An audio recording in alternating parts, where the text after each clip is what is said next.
নমস্কার, আমি রূপসী হালদার। আজকে পড়ছি ভালোবাসার সীমানা পেরিয়ে। লেখনীতে রয়েছেন প্রিয়স্মিতা তেহজিব রায়। এটি বোনাস পর্ব, কঠোরভাবে প্রাপ্তবয়স্কদের জন্য উন্মুক্ত। গভীর রাত, রাতের নিস্তব্ধতা, পায়ে মারিয়ে তীব্র ঝড়ের প্রকোপ লণ্ডভণ্ড হয়ে যাচ্ছে ধরণী। বাইরে হুহু বাতাসের সাথে তাল মিলিয়ে প্রণয় নৃত্যে মেতেছে তুষারে ঢাকা তৃণভূমি। তীব্র প্রতিকূল অবস্থা ও ঝড়ের তাণ্ডবে অতিষ্ঠ হয়ে উঠেছে প্রকৃতি। আশেপাশে যতদূর অবধি চোখে যায় সবকিছু নিকষ অন্ধকারে ঢাকা। কেবল মাঝে মধ্যে তীব্র বিদ্যুতের ঝলকানিতে আকাশ গর্জে উঠেছে। প্রণয় ঘুরে ঘুরে অন্ধকার বিছানায় উপুড় হয়ে শুয়ে আছে। কাতর চোখ দুটো তার বাইরের তুষার ঝড়ে নিবদ্ধ সাদা ভেজা তুলোর মতো তুষার ঝরে পড়েছে। বাইরে যেমন ঝড় উঠেছে, ঠিক তেমনই ঝড় উঠেছে প্রণয়ের হৃদয়ে। চাওয়া পাওয়ার জীবন্তরই একই ঘাড়ে নুঝুম হয়েছে। চাওয়ার খুঁজে হন্য জীবনটা পাওয়াটাই ব্যর্থ করে। সে খুব জানে তার হাতে সময় আর বেশি দিন নেই। যা করার তা এই কয়েকদিনের মধ্যে করে ফেলতে হবে, কারণ তার জীবনটা খুব ক্ষণস্থায়ী। কখন কি হয়ে যায় তা বলা মুশকিল। তবে স্বস্তির বিষয় একটাই, এখন আর তার থাকা না থাকার কোনো কিছুতেই যায় আসে না। এখন আর তার অনুপস্থিতি কাউকে পোড়ায় না। কেউ আর ভাবে না তার কথা।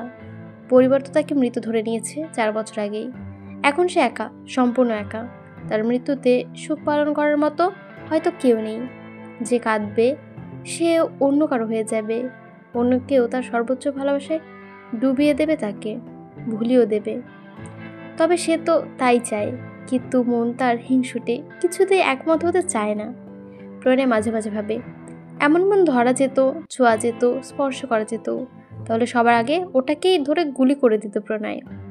তবে এখন সে একেবারে নিশ্চিত, এখন আর এমন কেউ নেই যার তার অনুপস্থিতিতে তার প্রাণ পাখির ওপর আঘাত আনবে, তাকে কষ্ট দিতে চাইবে। কারণ তার প্রাণের জীবন আশা সকল বিপদের মুক্ত কান্নারি তো সে নিজেই ছিল। তার জন্যই তো তার ছোট্ট প্রাণটাকে এইটুকু বয়সে এত সহিংসা সইতে হয়েছে। অদৃশ্য বুকের ব্যথায় হাঁসফাঁস করে উঠল প্রণয়। দীর্ঘ যন্ত্রণা মিশ্রিত দীর্ঘশ্বাস মিশিয়ে দিল বাতাসে। কণ্ঠে আফসোস মিশিয়ে বলল, আমি না থাকলে কারো কিচ্ছু আসে যায় না ঠিকই, কিন্তু তুই অনেক বড় হয়ে লস করে ফেলেছিস জান। এই ক্ষতি তোর আজীবন পূরণ করতে হবে না। তুই নিঃশব্দে হারিয়ে ফেলবি এমন একজন মানুষকে যে কখনো তোকে ছাড়া নিজেকে ভালোবাসেনি।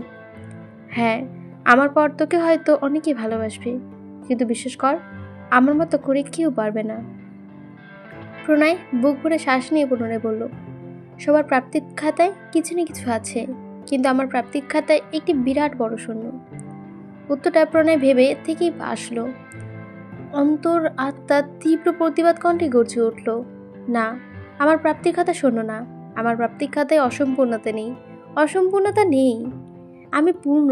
আমার জীবনে সব পেয়েছি, মা বাবা, পরিবার, ভালোবাসা, সুখ, শান্তি, যন্ত্রণা, বেদনা সব পেয়েছি। আর পরিশেষে আমার রক্ত জবাকে পেয়েছি, তার ভালোবাসা পেয়েছি। আমার ভালোবাসায় কোনো অপূর্ণতা নেই। ভালোবাসাটা জরুরি নয় যে তার শরীরটা পেতে হবে, তার রন্ধ্র দিয়ে বিচরণ করে ভালোবাসার প্রমাণ করতে হবে। কি আছে এই রক্ত মাংসের শরীরে, কি আছে ওই মাখনের মতো মুখমলে ত্বকে, কিছুটা জৈবিক তৃপ্তি ব্যতীত কিছু নেই। কিন্তু আমি তো এইসব দেখে ভালোবাসিনি, আমি ভেসেছি তার আত্মাকে, ভালোবেসে মন ছুঁয়েছি খুব নিবিড়ভাবে। তাহলে অপূর্ণতা কোথায়? কিন্তু এসব গানের বাণী যেন মন শুনো না। ভেতরের পুরুষতাটা কাতর কণ্ঠে গর্জে উঠল, আমাকে মিথ্যে বলে কি লাভ? কেউ না জানুক, আমি তো জানি তুই কি চাস। তুই শুধু ওর মনকে না, ওর শরীরকে ভালোবাসতে চাস, আপন করতে চাস, ছুঁয়ে দিতে চাস, ভেজা চুলের ঘ্রাণে নিচে হারাতে চাস, শৈলের নেশায় মাথা হতে চাস। তুইও তো চাস যে তোর ভালোবাসার অতিথি কাঁদুক, সে চিৎকার করুক, গলে যাক, নিঃশেষ হয়ে যাক। তুইও তো ওর কোমল ত্বকের নিচে ভালোবাসার কাঙাল হয়ে আছিস। ছুঁয়ে দিতে না পারার অক্ষমতা পুড়ে মরছিস প্রতিক্ষণে। দীর্ঘশ্বাসে জমা অস্থিরতা বিষের মতো পান করছিস। তুই ঈশ্বর নোস, কেবল ঈশ্বরের ভালোবাসাতে শরীরের প্রয়োজন পড়ে না। মনের বৃহত্তে হার মেনে নিল প্রণয়। যন্ত্রণা মিশ্রিত ভারী নিঃশ্বাস বেরিয়ে এলো বুক ছিঁড়ে। টলমলে চোখ দুটো বন্ধ করতেই চোখের কর্ণশ বেয়ে গড়িয়ে পড়ল জমে থাকা অশ্রুদানা। সে অস্পষ্ট কণ্ঠে ঠোঁট নাড়িয়ে বিড়বিড় করল, তুই আমার কামনা নও রক্তচাপা, তুমি আমার সাধনা, আমার অনন্ত সুখ। তোমাকে বুকে নেওয়ার মাধ্যমে আমি যে শান্তি পাই তা আমাকে সম্পূর্ণভাবে ভুলিয়ে দেয় আমি কি আমার পরিচয়। তখন তোমাকে বুকে জড়িয়ে আরও কিছুটা সময় বেশি বাঁচতে মন চায়। তুমি জানো তুমি জানো আমার একটা তীব্র ইচ্ছা আছে। আমি জানি তা অবাস্তব। সেই ইচ্ছা আমার কোনোদিনই পূরণ হবে না। তবুও চাই আমার নিঃশ্বাসটা যখন চিরতরে বন্ধ হয়ে যাবে তখন তুমি আমার পাশে থাকো, আমার সাথে থাকো। তোমার বুকটা যেন হয় আমার শেষ নিঃশ্বাসের ঠিকানা। আমি সেই তোমাকে দেখতে দেখতে পৃথিবী ছাড়তে পারি। মৃত্যুর পর যেন আমার এই আফসোসটা না থেকে যায় যে আমি শেষবারের মতো আমার ময়না পাখিটাকে দেখতে পেলাম না। তোমার ভালোবাসা আমাকে অনেক কিছু দিয়েছে জানো। আমাকে হাড়ে হাড়ে বুঝিয়ে প্রেমের জ্বালা দিয়েছে। আমাকে রগে রগে উপলব্ধি করিয়েছে বিচ্ছেদের যন্ত্রণা কতটা ভয়াবহ। গোটা পৃথিবীর মানুষ আমার পিছে পড়ে আছে। তারা চায় আমার কঠোর থেকে কঠোরতম শাস্তি।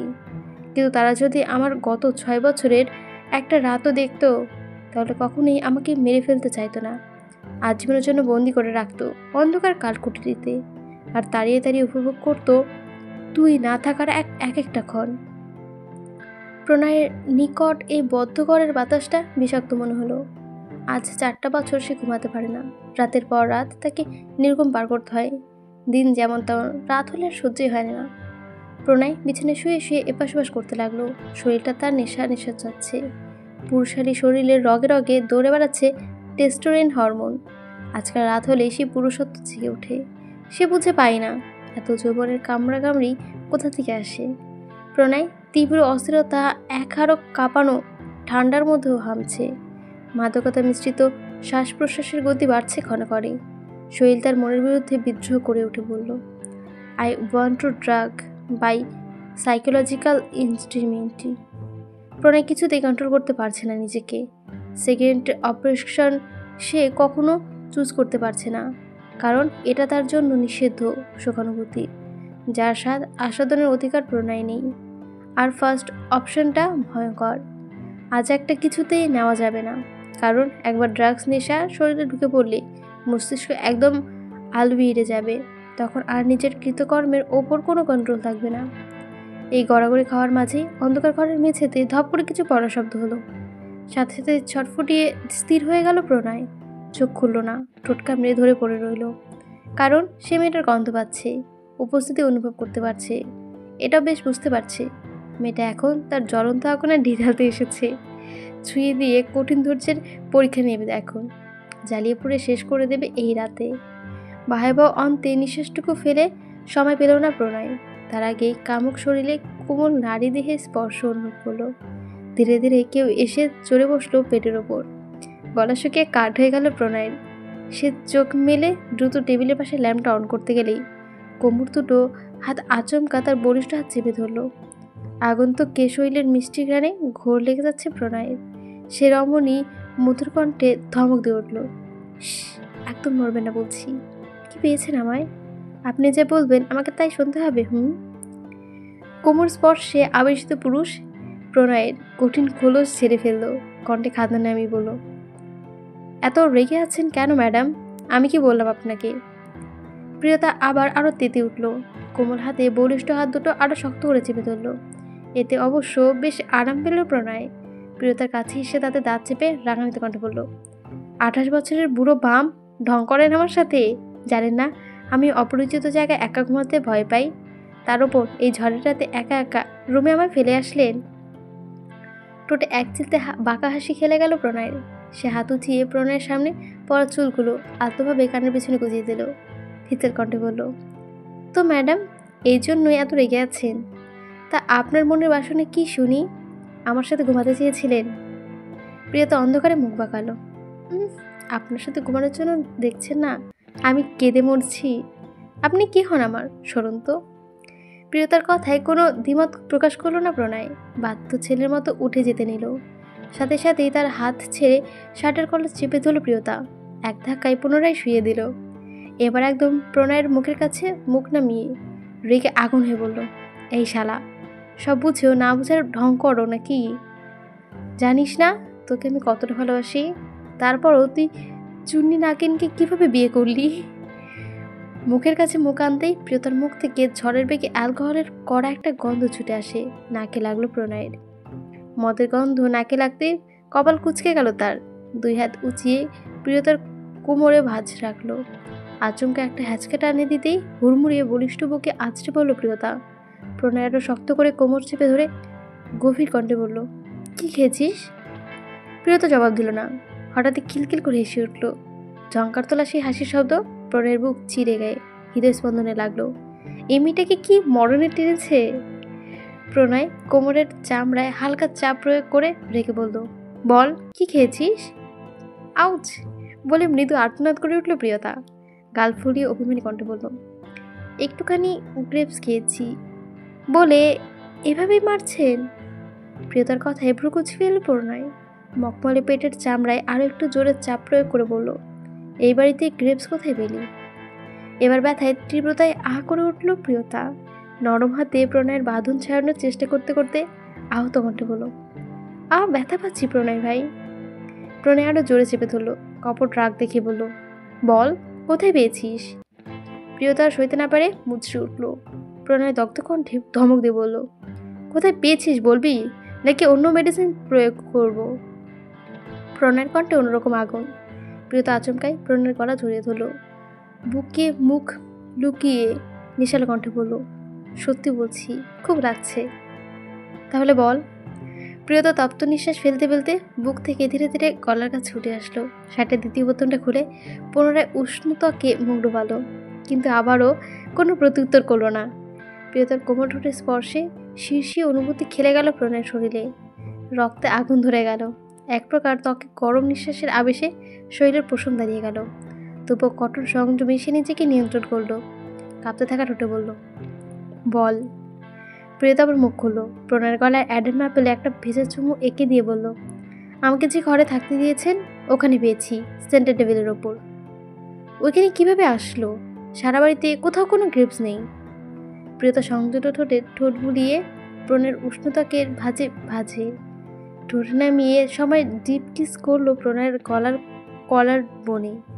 অদ্ভুত কণ্ঠে বলল, এখানে গ্রেপস ছিল? তাই? ওখানে সেন্টার টেবিলের ওপর গ্রেপস লেখা একটা পার্পল কালারের বোতল দেখেছি, তাই খেয়ে নিয়েছি। জানেন, একদম অন্যরকম টেস্ট, একদম আপনার মতো, একটু ঝাঁঝালো, কিন্তু এক চুমুকে শরীর চাঙ্গা হয়ে গেছে। প্রিয়তার উল্টোপাল্টা স্পর্শে অতিষ্ঠ হয়ে উঠল ছেলেটা। তবে ওর বর্ণনা সবটা পরিষ্কার বুঝতে পারল। ঠোঁট চেপে দীর্ঘ নিঃশ্বাস ফেলল। কণ্ঠে হতাশা মিশিয়ে বলল, তোকে শুধু শুধু আমার এত টাকা পয়সা খরচ করে এত দূর অবধি লেখাপড়া করালাম, পুরোটাই ওয়েস্ট অফ মানি। প্রণয়ের কথায় দুঃখ পেল প্রিয়তা। এতে আদৌ দিচ্ছে, তবু ব্যাটা ঝাঁজ কমছে না। সে প্রণয়ের শরীরের ঘাড় নিতে নিতে অভিমানী কণ্ঠে অভিযোগ করল, পচা লোক, দিনরাত এত বকেন। আমার মতো এত কিউট একটা মেয়ে বকতে আপনার একটু কষ্ট লাগে না? নির্দয় লোক, আপনি জানেন না কিউট মেয়েদের বকতে হয় না, শুধু আদর করতে হয়। প্রিয়তার কথায় ঠোঁট কামড়ে হাসলো প্রণয়।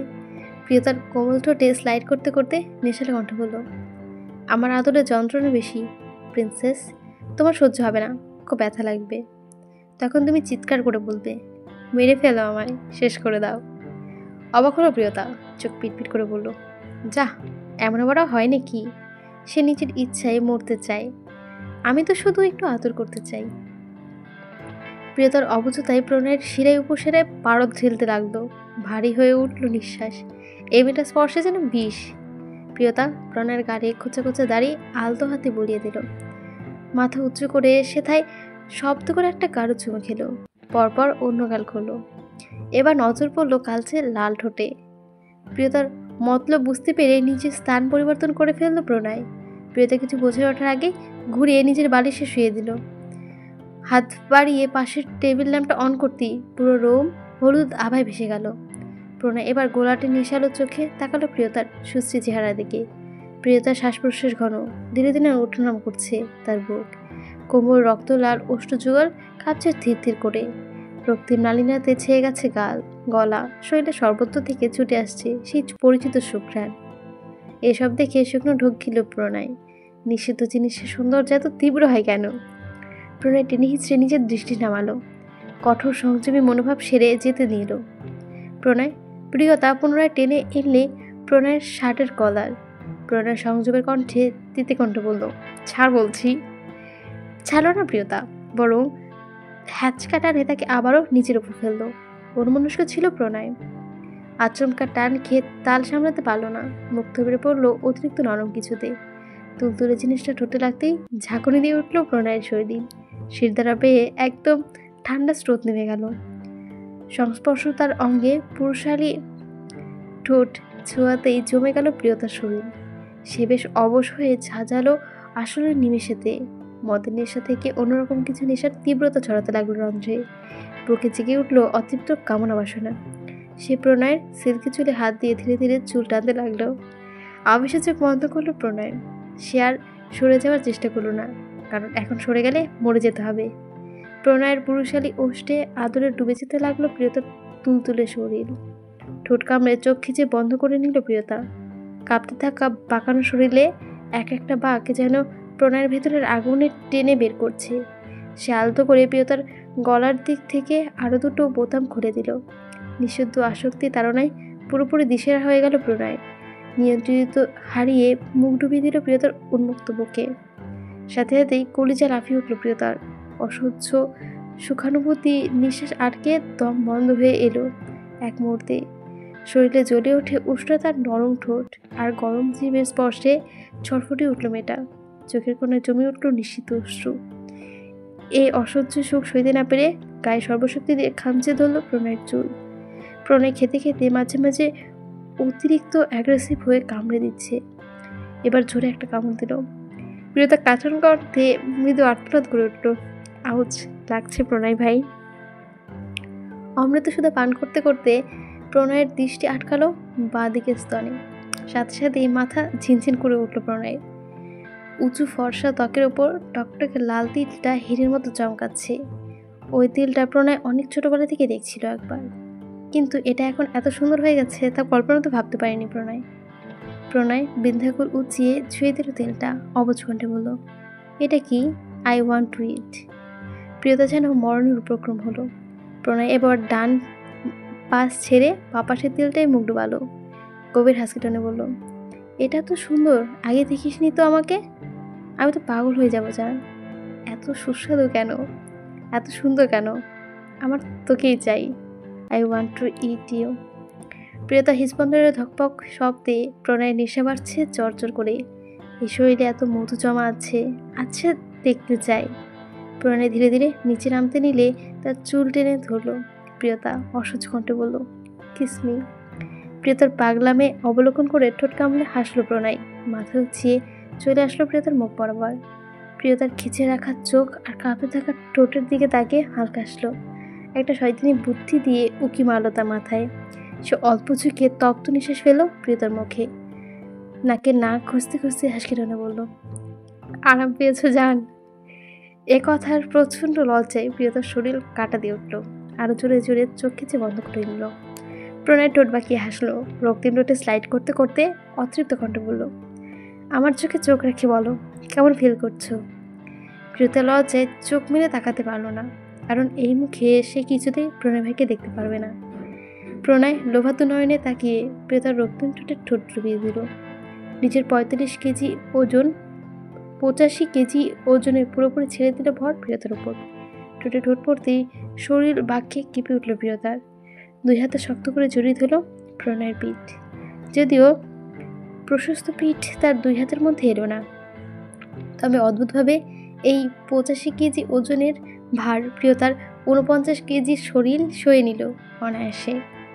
শোকের ধরনে দগ্ধ হতে থাকলো দুটো মন। মিনিট 10 পর প্রিয়তার ওষ্ঠ ছেড়ে দিল।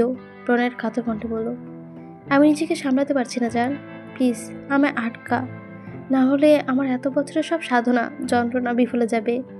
আমার দেওয়া নিষিদ্ধ স্পর্শ কখনোই তোর জন্য সুখী বয়ে আনবে না, প্লিজ আটকা আমায়। প্রিয়তা পুনরের কথায় মর্মর্ত কিছু বুঝলো না, আর তার কিছু বুঝতে ইচ্ছে করলো না। প্রণয়ের মাথাটা পড়ে আছে তার বুকের ওপর। 33 বছরের পুরুষ সে, সবসময় রুদ্ধ ব্যক্তিত্বের আবরণে ঢেকে রয়েছে নিজেকে। এভাবে কারোর বুকে মাথা রেখে সুখের নিঃশ্বাস ফেলা তার, সে বুকে শুয়ে আছে। এই বুকটা ছাড়া পৃথিবীর কোথাও সে শান্তি পায় না, কোথাও না। এই নারীতে, এই স্পর্শে, এই গন্ধে, এই ভালোবাসায় জড়িয়ে তার মৃত্যু হোক, তবু সুখের। তাই তো সে পথকে বেছে নিয়েছে। সে না চাইলে তার কেউ কিছু করতে পারবে না। কিছুতেই সে বাধা দিচ্ছে না, কারণ সে চায় সত্যি তার কিছু হয়ে যেতে। সামনের মৃত্যুরস দিনগুলো তাকে আর দেখতে না হোক। হৃদরোগে আক্রান্ত হয়ে মৃত্যুবরণ করার চেয়ে সরকারি গুলিতে ঝাঁঝরা হয়ে মৃত্যুবরণ করা অনেক সুখে। এসব চিন্তা মনে আসতেই প্রণয়ের সকল উত্তেজনা নিভে গেল। সে আষ্টেপৃষ্টে জড়িয়ে ধরল প্রিয়তার কোমরের দেহ, যেন ছেড়ে দিলে পালিয়ে যাবে। প্রিয়তা আলতো হাতে প্রণয়ের কপালে পড়ে থাকা চুলগুলো আলগোছে সরিয়ে দিল। পরম ভালোবাসায় ঠোঁট রাখলো সেখানে। একটা দুটো করে অজস্র ছোট ছোট চুমুক আঁকতে লাগলো প্রণয়ের কপালে। প্রচণ্ড সুখানুভূতিতে প্রণয়ের পাতা ভারী হয়ে এলো। মন বলল, সময়টা এখানে থেমে যাক, আমি হারিয়ে থাকি তোর ভালোবাসায়। প্রিয়তা চুমু খেতে খেতে নাক ডুবালো প্রণয়ের মাথায়। প্রণয়ের চুল থেকে এক একটা সুন্দর হেয়ার জেলের ঘ্রাণ আসছে। প্রিয়তা প্রণয়ের চুলের ভাঁজে আঙুল রেখে ধীরে ধীরে ম্যাসাজ করতে লাগলো। তারপর ডাকলো, প্রণয় ভাই। আপনি কি সত্যি এত বোকা? কেন বলতো? হ্যাঁ, বোকাই তো, একদম ফুল। না হলে আপনি কেন বোঝেন না আমি আপনাকে কতটা ভালোবাসি? প্রণয় কণ্ঠ খাদে নামিয়ে আশ্চর্য হওয়ার ভান করে বলল, সত্যি ভালোবাসিস? প্রিয়তা তৎক্ষণাৎ অসম্মতি জানালো। আবেশিত কণ্ঠে বলল, শুধু আপনাকে নয়, আপনার সব কিছুকেই ভালোবাসি। প্রিয়তা নরম হাতের মাসাজে প্রণয়ের প্রচণ্ড রিল্যাক্স ফিল হচ্ছে। আরামের তোরে চোখ খুলতে মন চাচ্ছে না। সে মিছে আগ্রহ দেখিয়ে বলল, আচ্ছা বল, সব কিছু কি কি? প্রিয়তা বাচ্চাদের মতো বলল, আপনার সব কিছু মানে আপনার সব কিছু। আপনার হাত, পা, নাক, মুখ, গলা, বুক, চোখ সব আমার খুব খুব খুব প্রিয়। আর বিশেষ করে। প্রিয়তা হুট করে থেমে যেতে দেখে অধৈর্য হলো প্রণয়। হাসি টেনে বলল, বিশেষ করে কি পাখি? প্রিয়তা উষ্ণতায় কাঁপলো। প্রণয়ের চুলে ভাঁজ থেকে হাত নামিয়ে আলতো ছুঁয়ে দিল প্রণয়ের ডাকর ঠোঁটে। মনে কণ্ঠে বলল, I am the most addicted to this, even I want this. প্রিয়তার কথায় ঠোঁট কামড়ে হাসলো প্রণয়। প্রিয়তাকে নিয়ে আবারও সাইড চেঞ্জ করলো। এবার নিচে নিচে শুয়ে প্রিয়তাকে পুনরায় বুকে জায়গা করে দিল। প্রিয়তার দীঘল কেশ হাত বোলাতে বোলাতে স্নেহমাখা কণ্ঠে বলল, নিশ্চিত জিনিসের জন্য এত বায়না করিস কেন চান? এত কিসের টান তোর, বুঝিস না তোর এই পাগলামি আমায় কতটা পোড়ায়? প্রণয়ের গরম নিঃশ্বাস আছড়ে পড়লো কানের লতিতে। সে এত ভারী ভারী শব্দের মর্মার্থ খুঁজলো না। প্রণয়ের গলা জড়িয়ে ধরে আদরে শুরু বলল, আমাকে বিয়ে করবেন প্রণয় ভাই? আমার না খুব ইচ্ছে আপনার বউ হওয়ার, আপনার সংসার করার। প্রিয়তার এমন আমদারি করেছে পুড়ে গেল প্রণয়ের। প্রিয়তার বুকে মুখ গুছিয়ে কান্না ভেজে কণ্ঠে আবার বলল, বলুন না প্রণয় ভাই, বিয়ে করবেন আমায়? প্রণয়ের বুকের ভেতর তোলপাড় শুরু হলো। সে কোনো জবাব দিতে পারল না। কেবল নিঃশব্দে প্রিয়তার ছোট্ট মাথাটা নিজের বুকের সাথে জড়িয়ে রাখলো। প্রিয়তার বুকে মাথা রেখে হঠাৎ বাচ্চাদের মতো কেঁদে উঠল। ফুফি ফুফি বলল, আপনি ওই শাকচুন্নিকে কেন বিয়ে করলেন প্রণয় ভাই? ও কি আমার থেকে বেশি সুন্দর? ওই শালির চুন্নি কেন আমার থেকে আপনাকে কেড়ে নিল? আমার না হওয়া বাচ্চাদের বাবাকে কেন কেড়ে নিল? প্রিয়তার মাথায় ধীরে ধীরে হাত বুলিয়ে দিল প্রণয়।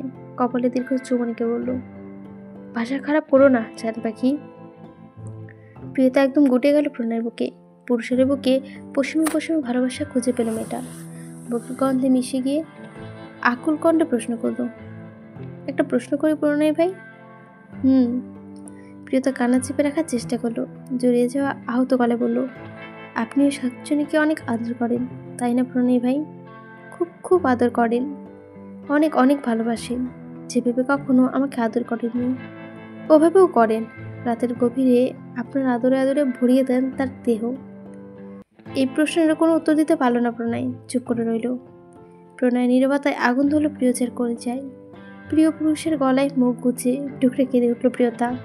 এই পুরুষ তার নয়, তবু পুরুষের দিক থেকে মুখ ফিরিয়ে বাঁচতে পারে না প্রিয়তা। রক্ষিতার পরিচয় হলেও তাকে এই পুরুষের সাথেই থাকতে হবে। এমন বিলাপে প্রণয়ের হৃদয়স্পন্দন জ্বলে গেল। জ্বালিয়ে দিতে মন চাইল নিজের সর্বাঙ্গ। সে প্রিয়তাকে সান্ত্বনা দিয়ে বলল, কাঁদিস না জান, তুই এখনো অনেক ছোট, অনেক কিছুই বুঝিস না, চুপ কর। কিন্তু এতে প্রিয়তার কান্নার বেগ আরও বাড়ল। মূর্তি পিছিয়ে গেল প্রণয়ের শার্ট। প্রিয়তার এক একটা অশ্রুকণা প্রণয়ের বুকে ছুরির মতো আঘাত করছে। আপনি আমায় ভালোবাসেন না সেটা আমি জানি, তারপরেও খুব খুবই হিংস হয় জানেন। যখন দেখি আপনি বড় অপুকে ভালোবাসছেন, আদর দিচ্ছেন, সহ্য করতে পারছি না, আমার মরে যেতে ইচ্ছা করে। আচ্ছা প্রণয় ভাই, আমি কি আপনার কেউ না? আমাকে কি একটু ভালোবাসা যেত না? আমি আজ না হয় ছোট্ট, কিন্তু সবসময় তো আর ছোট থাকতাম না, একসময় ঠিক বড় হয়ে যেতাম। তাহলে কেন আমার জন্য একটু অপেক্ষা করতে পারলেন না? কেন অন্য কারো হয়ে গেলেন প্রণয় ভাই? শরীরটাই কি সব? প্রিয়তার এত এত অভিযোগেও কোনো রকম প্রতিবাদ করলো না প্রণয়। শুধু বুক ভাঙলেও একটা কথা ভেবে যায়, 5 বছর আগে থেকে শুরু করে এখনো পর্যন্ত তার প্রাণ পাখিটা কি পরিমাণ অসহ্য যন্ত্রণা ভোগ করছে। কই, সে তো পারতো না। তাই তো তার জীবনে এমন দিন আসার আগে সেই পৃথিবী ত্যাগ করার সিদ্ধান্ত নিয়ে রেখেছে, কারণ সে তার জানকে এক মুহূর্ত অন্য কারোর সাথে সহ্য করতে পারবে না। অপরাধ বোধের আগুনে তীব্র রক্তক্ষরণ হচ্ছে হৃদয়ে। সে কিছু বলল না, শুধু প্রিয়তার ছোট্ট শরীরটা নিজের সবটুকু দিয়ে আড়াল করে ফেলল। প্রিয়তা নাকের ডগায় আদর স্পর্শ এঁকে মোলায়েম কণ্ঠে বলল, রূপার শরীরের মোহ পড়ে আছে মানুষ, প্রেম তো হৃদয় অন্তঃপুরের জিনিস। কামের বশে এত রাত্রে রূপসীরাও সুন্দর, আর প্রেমের বশে শুধুই তুমি। ওয়াও, লাইনটা কি সুন্দর না? রূপার শরীরের মোহে পড়ে আছে মানুষ, প্রেম তো হৃদয় অন্তঃপুরের জিনিস। কামের বশে তো রাত্রে রূপসীরা সুন্দর, আর প্রেমের বশে শুধুই তুমি। প্রিয়তার মাদক আচ্ছন্ন অচল মস্তিষ্কটা কথাটা ধারণ করতে না পারে, তবে জেদ ধরে বলল, সে যাই হোক, যত শাকচুনি থাকুক, আমি আপনার সব, আমি আপনার বউ। একবার মিষ্টি করে বউ ডাকুন তো। প্রিয়তার কথা হেসে ফেলল প্রণয়। সে চিকন খাড়া নাক টেনে নিয়ে বলল, আমার বউ হলে আজীবন দুঃখ ব্যতীত কিচ্ছু মিলবে না রক্ত জবা। কিন্তু প্রিয়তা নাছরবান্দা এসব শুনলই না, জেদ ধরে বলল, না, প্রয়োজনে আপনাকে এক্ষুনি বিয়ে করব, তবু আপনার মুখে বউ ডাক শুনেই ছাড়ব। প্রণয় মৃদু হাসি দিয়ে বলল, আচ্ছা, বিয়ে করবি কিভাবে শুনি?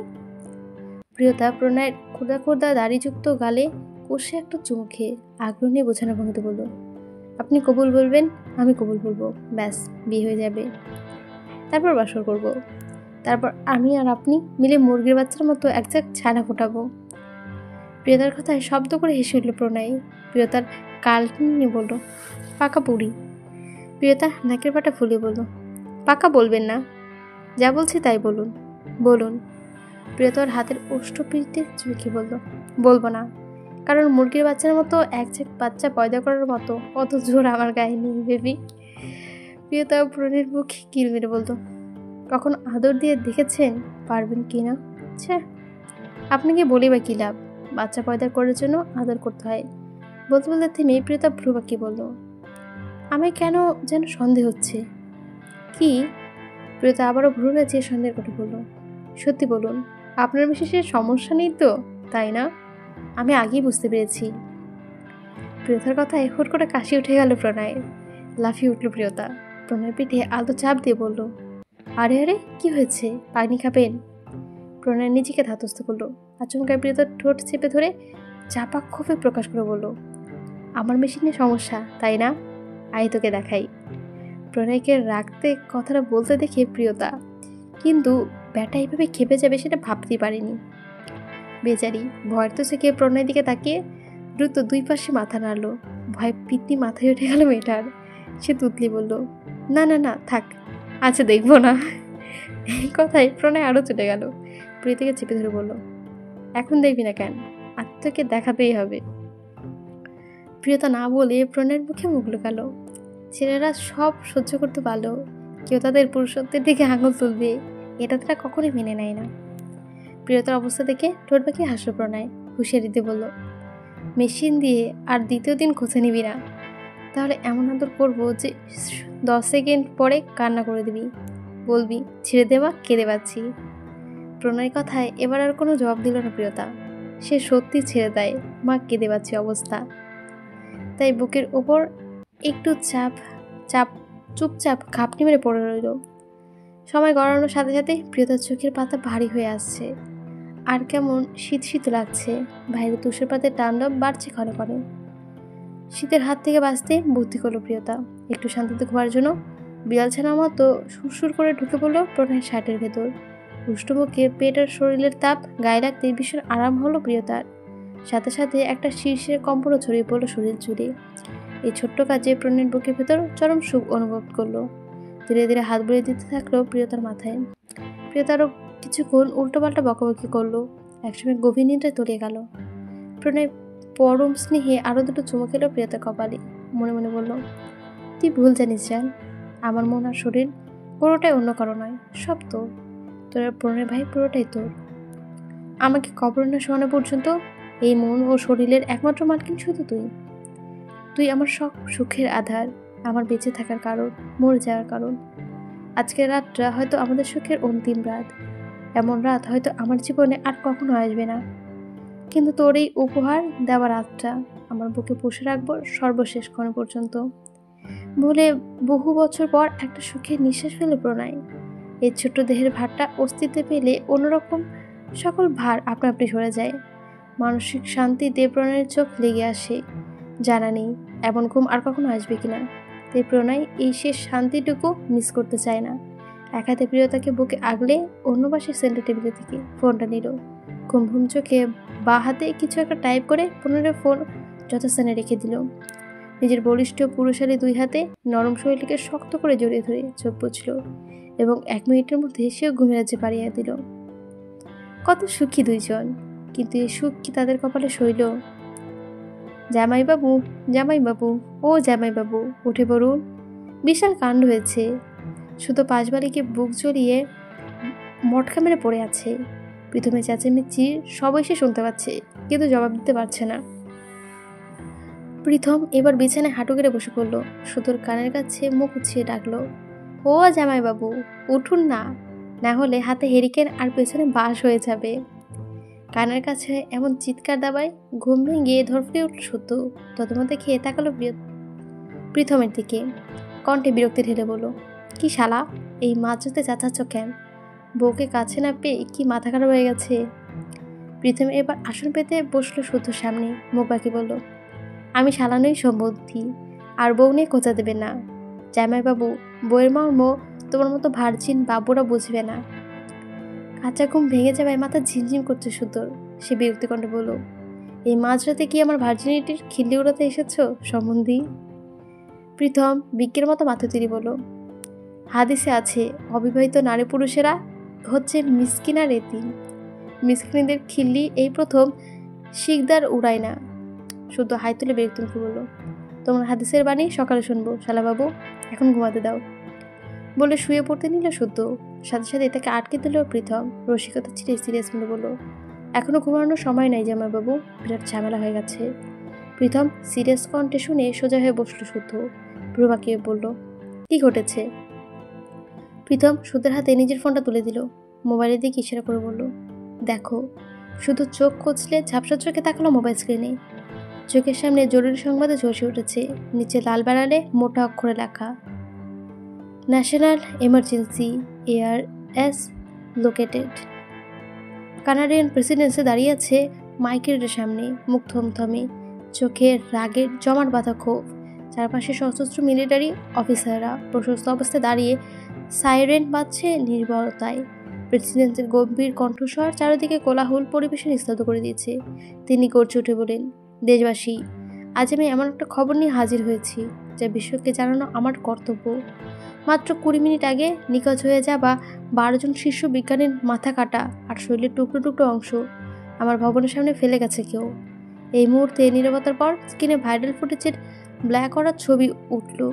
রক্তে ভেসে যাচ্ছে সাদা চাদর। ভিড়ের মধ্যে চিৎকার, আতঙ্ক। অনলাইনে ছড়িয়ে পড়েছে দাও দাও আগুনের মতো শিরোনাম, জাস্টিস ফর 12 সায়েন্টিস্ট। প্রেসিডেন্সি টেবিলে মুখ মেরে দাঁত চেপে পড়ে আছেন। এসআরের দুঃসাহ সহ্যের পিসিমা সারিয়েছে। আজকে আমাদের মিলিটারির পূর্বমাত্রার অভিযান শুরু করেছে। স্ক্রিনে হঠাৎ ভেসে উঠল পেল্টে গেল। আকাশের যুদ্ধবিমান গর্জে উঠেছে। আর্মড হেলিকপ্টার বরফে ঢাকা পাহাড়ের দিকে শো শো করে উড়ে যাচ্ছে। ট্যাঙ্কে সারি এগিয়ে চলেছে। এ যেন মৃত্যু নীরবতা। এই ভয়াবহ ধ্বংসের পূর্বাভাস বড়সড় জিপিএস স্ক্রিনে লাল বিন্দু স্ন্যাক করেছে। এসআরকের অবস্থান শনাক্ত। প্রেসিডেন্সির চোখে তখন আগুন। দেশবাসী শুনে রাখুন, এএসআর এর লোকেশন আমরা ডিটেক্ট করেছি। স্পেশাল ফোর্স ইতিমধ্যে আক্রমণে নেমেছে। আর মাত্র কয়েক ঘন্টা, এরপর এই দুনিয়ায় এএসআর এর অস্তিত্ব থাকবে না। আতঙ্কমুক্ত হবে প্রতিটা দেশ। আজ রাতের পর দুনিয়া মুক্তির স্বাদ পাবে। অপেক্ষা করুন, সুখবর খুবই শীঘ্রই আসছে। তার কণ্ঠ যেন বজ্রের মতো কেঁপে উঠল। এবার শেষ হবে সব। স্ক্রিন ঝাপসা এলো। হঠাৎই নিস্তব্ধতা নেমে এলো কক্ষে। পরমুহূর্তে ফোন স্ক্রিনে ঝাঁকুনি খেয়ে অন্ধকার খেলে গেল। নীরবতার মধ্যে কেবল একটি শব্দ প্রতিধ্বনিত হচ্ছে। ভিডিওটা শেষ হতে সুদের হাত থেকে ফোনটা আপনা আপনি পড়ে গেল। বুকে রক্ত জমাট বেঁধে গেল ভয়ে। ও শিট!